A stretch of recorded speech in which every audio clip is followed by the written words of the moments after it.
ছুটির দিন হোক বা নিরামিষ দিনে এরকমই যদি বাসন্তী পোলাও থাকে আর অন্য কিছুর প্রয়োজনও পড়বে না। প্রথমে একটা মিক্সিং বোলের মধ্যে নিতে হবে 250 গ্রামের মতন গোবিন্দভোগ চাল। গোবিন্দভোগ চালগুলোকে খুব ভালো করে জল দিয়ে ধুয়ে নিতে হবে।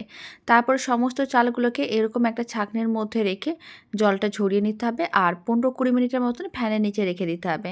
তারপর শুকনো চালগুলোকে নিতে হবে একটা মিক্সিং বোলের মধ্যে। তার মধ্যে হলুদ গুঁড়ো, গরম মশলার গুঁড়ো আর দিয়ে দিলাম কিছুটা পরিমাণ আদা বাটা, ঘি। সমস্ত কিছু খুব ভালো করে একসঙ্গে মিশিয়ে নিতে হবে।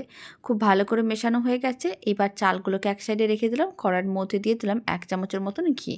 কাজু কিশমিশগুলোকে হালকা লাল করে ভেজে নিতে হবে। তারপর সমস্ত গোবিন্দভোগ চালগুলো দিয়ে দিতে হবে, যেগুলোকে আগে থেকে ম্যারিনেট করে রেখেছিলাম। অল্প একটু লবণ দিলাম। খুব ভালো করে মিশিয়ে নেওয়ার পরে এখন আমি যতটা চাল নিয়েছিলাম তার ডবল আমি গরম জল করে রেখেছিলাম। গরম জল দিয়ে পোলাওটা করলে খেতে অনেক বেশি ভালো হয় আর খুব সুন্দরভাবে পোলাওটা রেডি হয়। এবার আমি 3টের মতন কাঁচা লঙ্কা দিলাম আর 3 চামচের মতন চিনি দিলাম। মিষ্টিটা আপনারা চাইলে কম বা বেশি করতে পারেন। খুব ভালো করে সমস্ত কিছু মিশিয়ে নিতে হবে। ঢাকনা বন্ধ করে ফ্লেমটা মিডিয়াম টু লোতে রেখে 10 মিনিট রান্না করে নিতে হবে।